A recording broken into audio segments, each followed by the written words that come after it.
My name is Robert French, and I was born out in the western part of New York State, along the northern Pennsylvania border. My name's Russell, north up. That's just the opposite of south down, north up. And I was in World War II. I was in the Navy, in the Seabees. I'm Calvin Pitcher, and I served in the United States Air Force from, well, I actually was in the Navy in communications. My name is Ralph Avery, and I served in the Navy for 3 years or better. My name's Ben Morrell. I was a medic in the 39th Infantry, 9th Division. My name's Donald G. Bertram, RA 329413000. I was inducted in the Army in July the 5th, 1943. My name is Stan Novine. Most of them know me by Stosh. If you call me Stan, people look around who I am. But I was inducted in service in August of 42 and was discharged in January of 46. I'm William Pitcher, and I went in the service. Well, I just in the Air Force, tasked the Air Force. My name is Ralph Raymond Crane, K-R-I-N-G, born in Ogdensburg, New York, January 9th, 1926. My name is John Beringer. I'm a lifelong resident of Ghent. Well, I'm Jerome A. French, and I'm better known as Jerry French. I'm born and raised in Oyster Bay in Long Island, and I came up into Chatham area in 1949, and here I am. My name's Bob Kanabe, and I went into service in the spring of 44. My name is Keith Stelps. I live in Ghent, New York. I was in the United States Navy from July 1944 till October 23rd, 1947. On December 7th, 2000, Pearl Harbor Day, 13 World War II veterans gathered to the Veterans of Foreign Wars in Ghent, New York. They were asked to come and be ready to tell a story about their time in service. The story could be about anything: what happened when they were inducted, or a story from their overseas duty. It could be funny, sad, heroic, whatever they wanted to share with the community. The next 20 minutes is a small slice of those afternoon interviews. These are the memories from an experience that changed the lives of these 13 men, and in turn, shaped the lives of every one of us who are their children. It is a gift, lovingly given from a passing generation to all of Columbia County, from every veteran of World War II.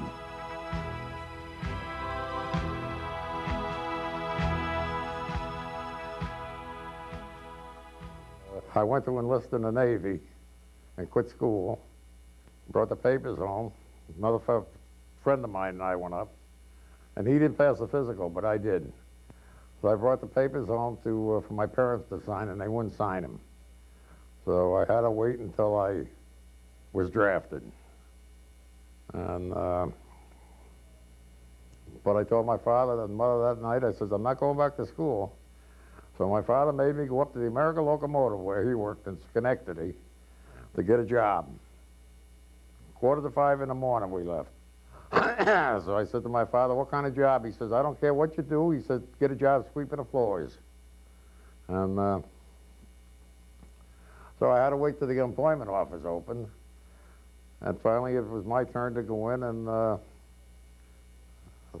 the man says to me, what kind of work do you do? I said, nothing like you do up here. I says, I'm just a farm boy. And I says, my father told me to get a job. He says, even sweeping floors. Well, he says, we don't need no floor sweepers. So how'd you like to be a rivet heater? So I got a job heating rivets. And the first week I got paid, I made more money than my father made. I tried to join the Navy, and my eyesight has always been very bad, and it was about that time, it was about 2,400, which means that what most people could see at 400 feet, I had to be within 20 feet to see it. So I couldn't join the Navy. I couldn't even see the eye chart, let alone the big E at the top. So I went over, joined the Army, and they weren't quite so fussy. They accepted me. In college, I had 2 years of ROTC.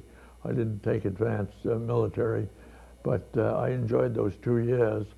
And at the beginning of the war, in my spare time, I used to drill young men around the community on Long Island.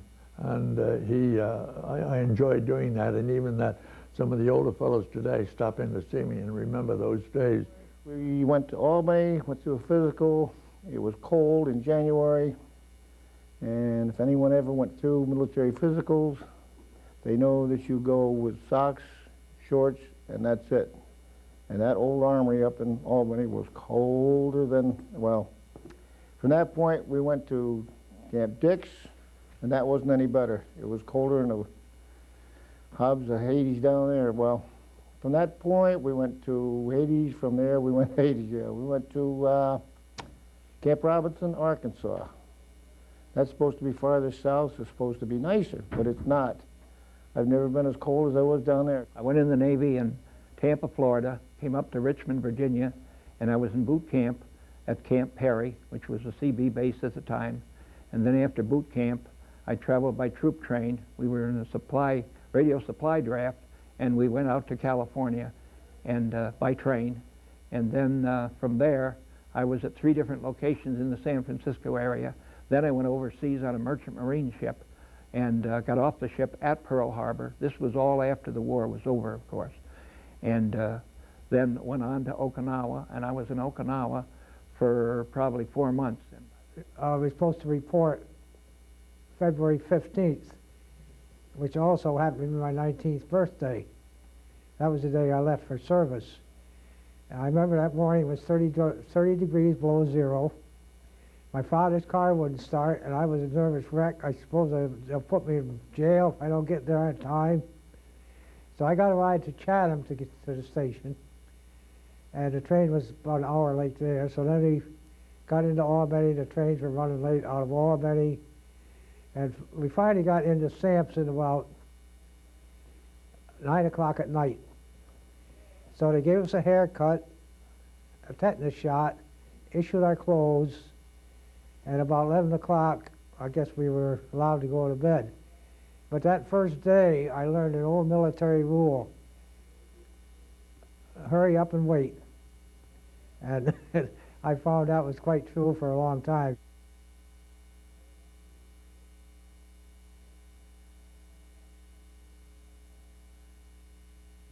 The work I had was to run the radio in the back seat, first of all, of small land planes that were doing anti-submarine patrol. We had depth charges under the wing and 30 caliber machine guns to help us out if we encountered a submarine. And I must confess that all of us radiomen always hoped that we would have the opportunity to send the message back to the base: sighted, sub, sank, same. Somebody had done that, and we always wished we would have that opportunity.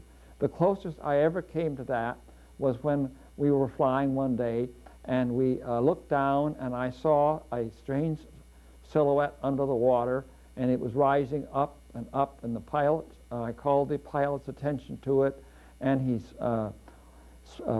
sped down in a spiral, and we looked down, and sure enough, there was something there, and it was a whale, and it spouted at us just as we went over it, and we went home laughing. But that was so much for my heroism. After we got on a plane, they said we were heading to India. Well, that kind of surprised everybody. So we took off, and we landed. First stop was Bermuda. Then we went to Casablanca, and then from Casablanca to Abadan, which is, I think, on the Persian Gulf, and then from there to Cairo. We were destined to go to Calcutta, but on the way, orders were cut, and we were shipped to Karachi, India, where they were short of personnel, and there was a backlog of planes. And we were there for about a year and a half working on these planes. I was in the Navy in the Seabees in the 55th Battalion. We were over in New Guinea. There was A, B, C, and D company, and they were all over in different places. We were in Myas Windy, a little island. It was right across from Biak, and at night you could see them bombing over there. The Japanese were bombing them, but we didn't get none of it. What I did mostly was handle incendiary bombs. And we made them, in fact. We made gasoline rubber bombs. I remember we had, I'll never forget this, we had a guy, you know, they were all half drunk, some of them, and they would spill the gas out of the barrels into the pails, and then they pour it into the bombs. And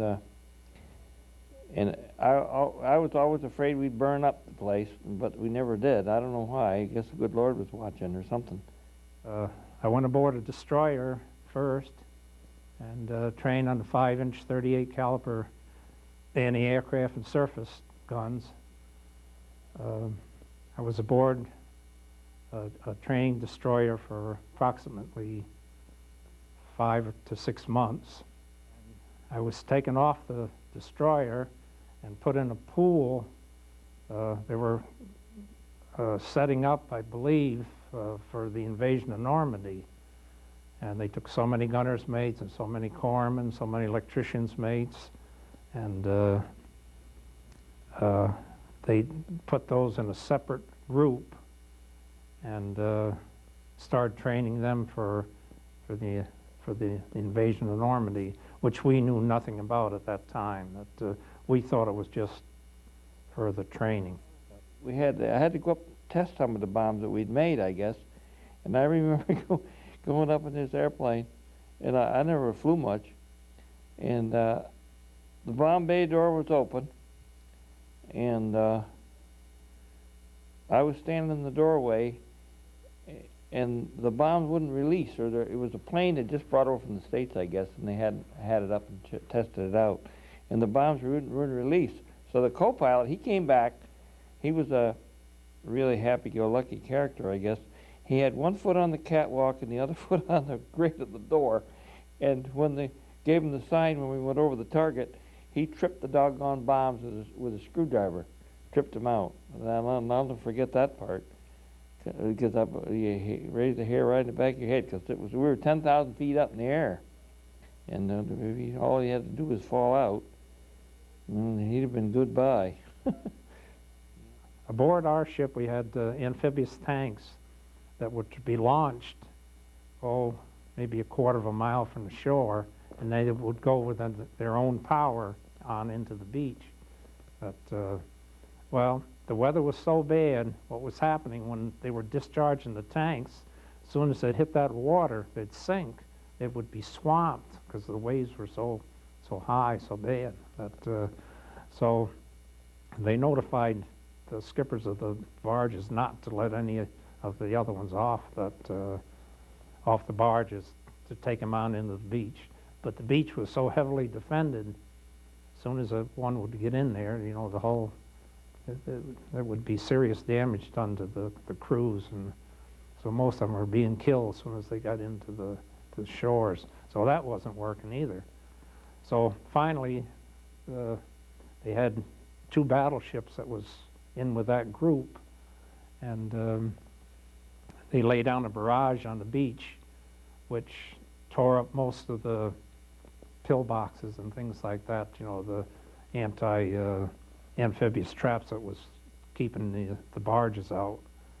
And finally, after circling around for a while, we started on in, but on these traps were mines. Not only did it tear the ship up, but after it tore the ship up, then the mine would explode. And that's what happened to us. We hit a mine on the way in, but we were so close to the shore, they just dropped the ramp, and these tanks got off. But unfortunately, they didn't have good luck, and most of the tanks that we took in were, I think one survived out of the 4. In Africa, we were ready to come down the ropes. So when finally the rope busted, and the boat went in the back, then what they did, they let all the crap come out, and it all came on us. And here we're trying to make an invasion, and they call us the shit schooner. When we got it, we're all full of crap. We couldn't get it off. We had to jump in the sea. It wouldn't come out.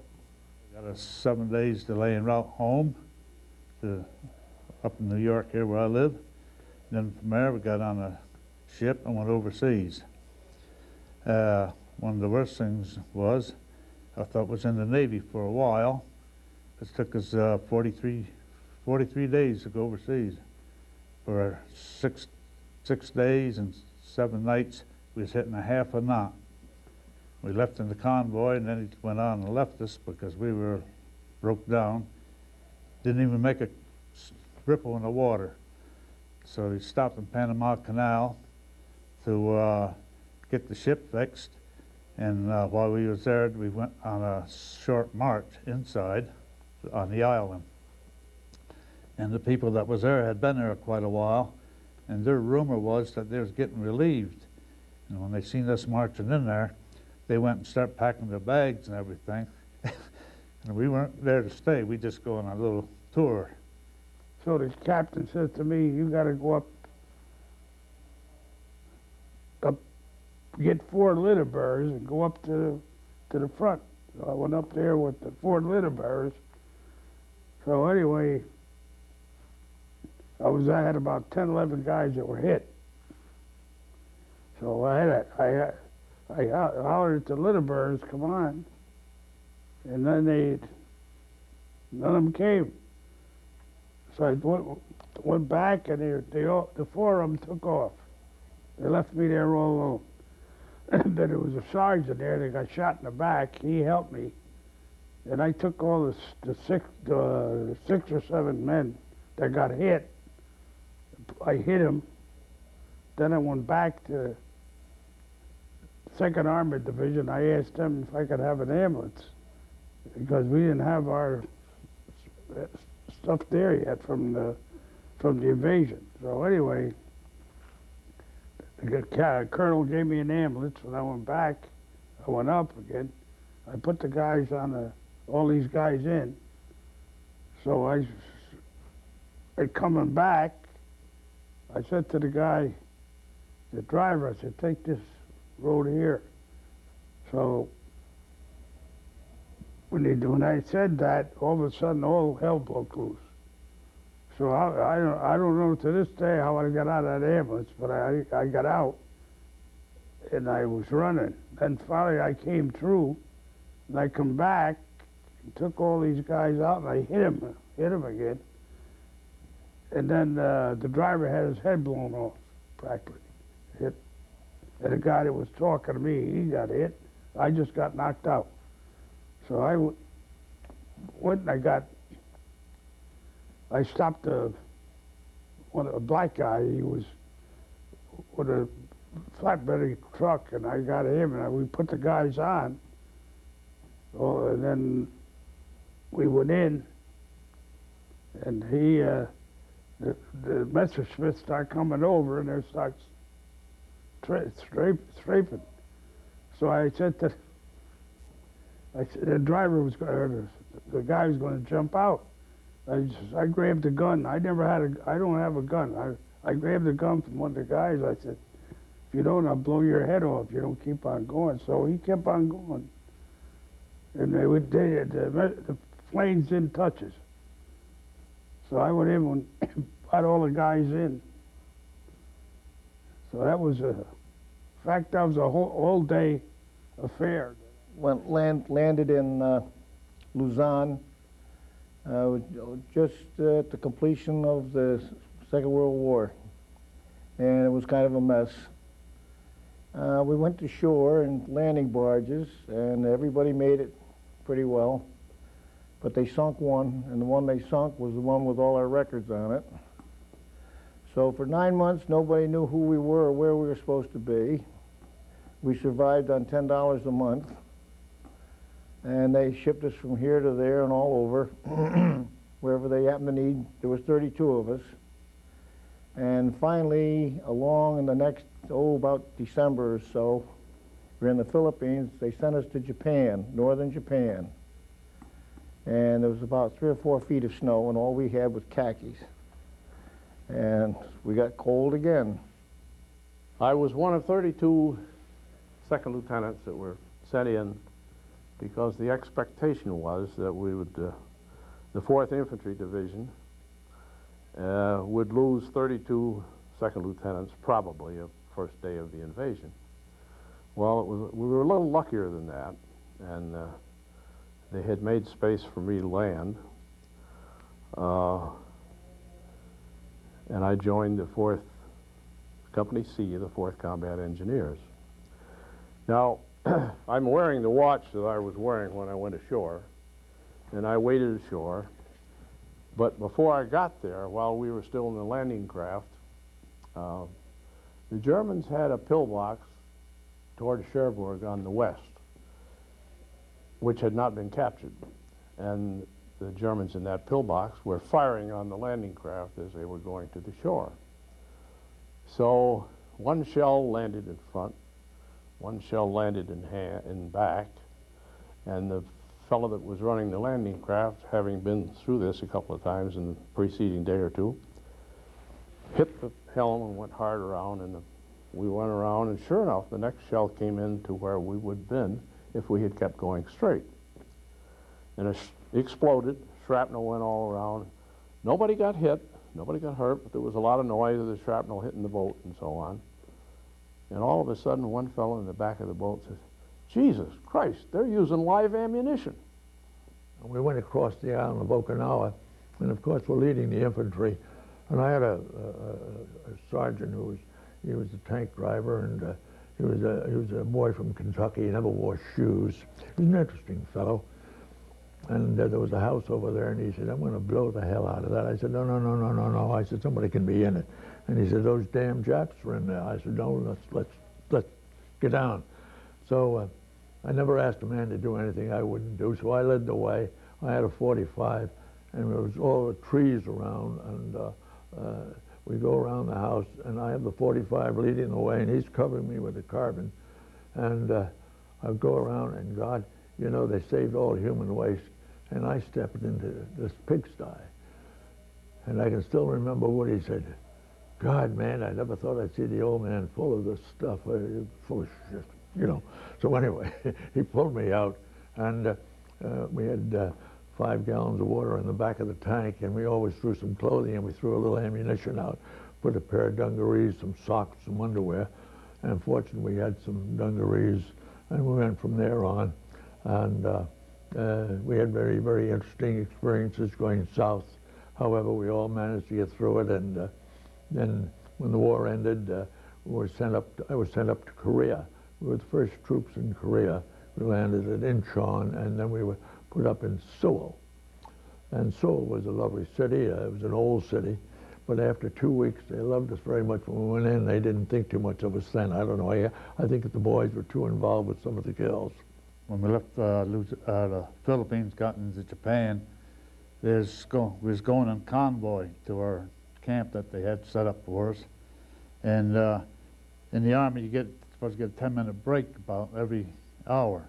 And we was all riding in a convoy, so the trucks pull off to the side of the road, and the guys in trucks started climbing over the sides and jumping off the tailgate and everything. They had to go to the bathroom and whatnot. And there was an old Jap. He was down in the field plowing his rice there with a caribou. That's what they use over there. And he seen us all jump off the side of the trucks and everything, and he took off through the field just running, running for home. He thought, I guess, that we was after him or something, but that's about all it amounted to. And the next thing that was pretty hard to get used to, after we was there 3 days, me and another guy was on pass going downtown. We was going by this barber shop, and we went in there to get a haircut and a shave. And here that Jap was with that big straight razor cutting around my neck here. And few days ago was fighting each other. It seemed pretty odd. But that's just one of those things that goes along with the bad, which seemed pretty nice.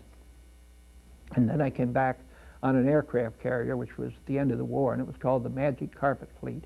And we came into Seattle, Washington via Port Angeles and the Straits of Juan de Fuca. And they lost my records. This was an ironic thing in a way. But being a rail buff like I've always been, I spent 3 weeks there, and I wish I'd taken a lot of pictures of trains that I didn't.